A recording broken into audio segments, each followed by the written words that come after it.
Narito muli tayo sa isang segment kung saan makikilala natin ang mga pambato ng iba't ibang rehiyon para sa PKG Online Awitan Challenge National Level na iyong mapapanood sa PKG Tagapag-Ugnay Facebook page.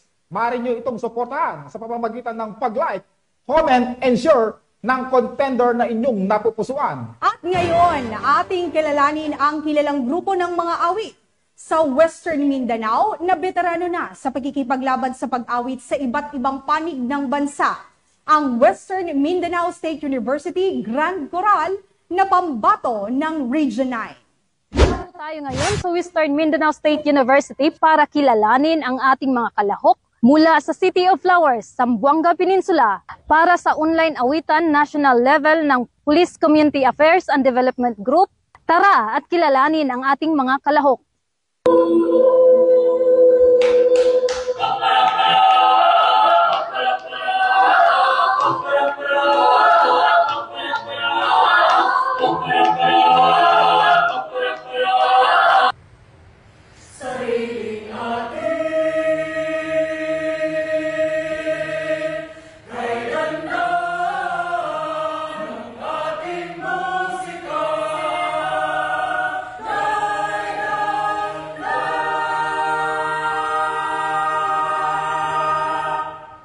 Hello, I'm Associate Professor Jeremiah Documento Calizang, the choir master of the WMC Grand Choral. WMC Grand Choral has been existing for 31 years already, and I took over during the 20th year of the choir.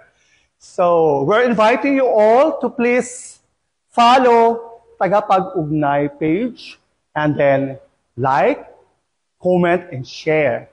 No? Sa mga Region 9 para manalo tayo. So hopefully you will help us. Buenos dias! So, una po sa lahat, isang karangalan ang maging representative ng Region 9 at may pakita ang aming talento hindi lamang sa Zamboanga City, Region 9, pati na rin sa iba't ibang lalawigan ng ating bansa. Kaya naman nagpapasalamat po kami sa PNP at sa PCADG sa paggawa ng platapormang ito. Yun lamang.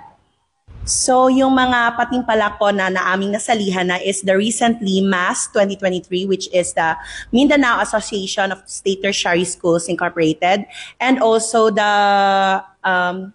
noong 2023, which is last year lang din, is the Andrea O. Veneracion International Choral Festival po, which was held rather sa Samsung Performing Arts Theater sa Makati po. Yan.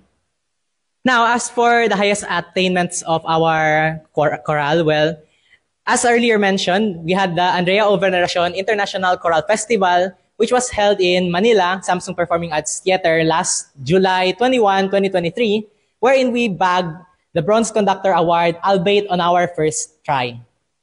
So, hello, I am Kathleen Faith Mariano, the president of WMSU Grand Coral.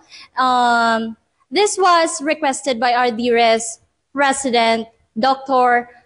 Maria Carla Ochatarana, and of course our OCTA Director, Dr. Almira Noche Franca, and with our very own Maestro Jeremiah Calizang, and of course without the WMSU Grand Choral members, this won't be possible. Thank you so much for the PKG Tagapag-Ugnay for this wonderful opportunity. So we encourage all our co-students here in the Western Mindanao State Universities, our family, friends, of course, other human being in Region 9 Philippines, to please like and share and comment on our entry in PCADG. And kung hindi ka pa nag-like, comment, and share, please gawin mo na para manalo ang Region 9 na nirepresent ng WMSU Grand Coral.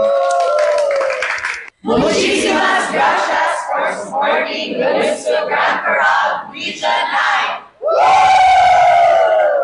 9! Mula dito sa Western Mindanao State University, ako ang iyong PNN correspondent, Patrolwoman Gian Primitiva, alagad ng batas, tagataguyod ng balitang